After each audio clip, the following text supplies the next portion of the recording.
c'est un voyage d'abord humain, vu qu'on voyage avec une famille, avec tout le parcours de cette transhumance où se mêlent, on va dire, les joies, les rires, leurs coutumes.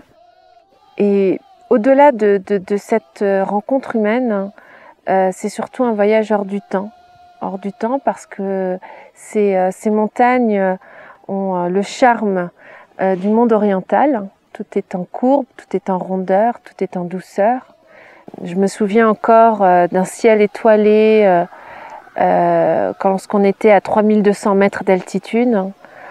On a l'impression de toucher la voûte céleste, hein. C'est juste magique, c'est magnifique avec toute cette famille devant, avec les chants qui vous emmènent vraiment dans un voyage hors du temps.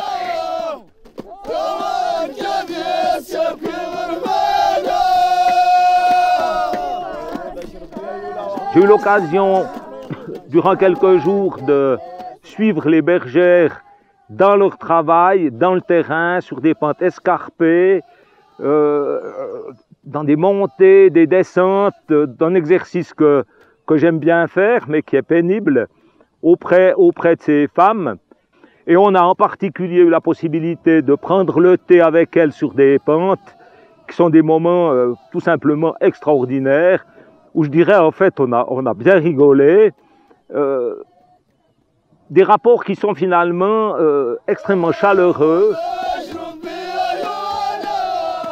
J'ai fait beaucoup de trek dans ma vie, mais je crois qu'il n'y en a aucun qui donne à un randonneur, à un marcheur, l'occasion de fréquenter pendant une dizaine de jours une famille locale qui vit dans des conditions aussi basiques, les plus basiques possibles du monde, c'est-à-dire pratiquement démunis de tout et connaissant bien la nature et tirant parti de la nature qui en plus est très pauvre par ici. C'est donc aussi un peu une descente dans ce qui a été notre passé à nous. On retrouve des choses que l'on a connues ou dont on se souvient dans nos montagnes, dans les Alpes.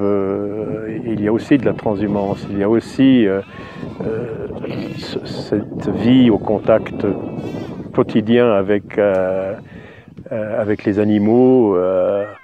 Ici, pratiquement, les chèvres, les moutons rentrent, sortent dans la tente, passent par-dessus les affaires. Il y a une fusion complète entre la nature, la vie et les hommes. Dans l'Odyssée de Homère, écrite 8 siècles avant Jésus-Christ, lorsque Ulysse débarque dans une île inconnue, il est reçu par le roi qui l'invite à manger à sa droite, et une fois qu'il l'a bien mangé et bien nourri, il lui demande seulement à ce moment-là, il lui dit « Noble étranger, dis-moi comment tu t'appelles et qui tu es ». Eh bien, ce sens de l'hospitalité homérique, si j'ose dire, les Aïtata et aussi l'équipe de soutien de Jean-Pierre l'ont aussi. Il faut aussi dire un mot de Jean-Pierre Datchary qui fait ce métier depuis 50 ans. C'est lui qui a inventé pratiquement tous les treks du Maroc qui ont été repris ensuite par les grands tour opérateurs classiques, mais c'est lui qui les a découverts, inventés dans les années 75-80. Et il présente l'avantage comme guide d'être français et d'avoir donc vécu en France et de bien comprendre le sens des questions qu'on lui pose. Il sait pourquoi nous posons des questions et il sait à quoi nous faisons allusion dans la vie quotidienne de chez nous.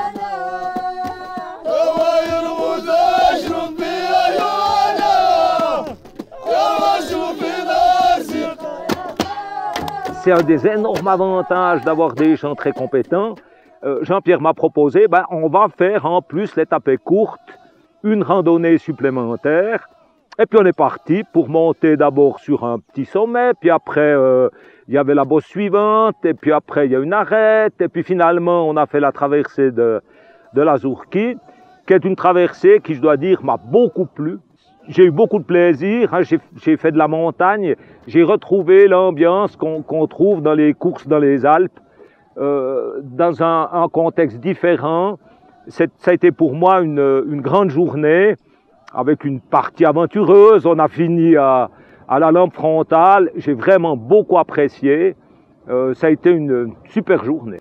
Et alors, le plus pour moi, c'est la grande compétence de Jean-Pierre et de son entourage, de ces gens qui m'ont permis, en particulier, en supplément de ce qui est habituel dans la traversée, de faire, parce que ça me plaisait, cette ascension de la Zourki. Ça, c'est basé vraiment, ça s'appuie sur ces compétences.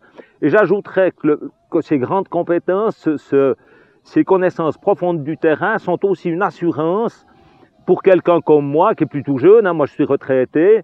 Donc, je veux bien aller dans le terrain, je veux bien aller dans des endroits qui sont difficiles, mais je suis bien content aussi de savoir qu'il y a la compétence des gens, qu'il y a une organisation derrière, et que je dirais on est à l'abri de toute mauvaise surprise, tout en profitant de conditions qui peuvent être parfois des conditions difficiles, mais qui, je le répète, sont celles que cherche un touriste comme moi. Donc, c'est une organisation qui, pour moi, est vraiment une organisation idéale.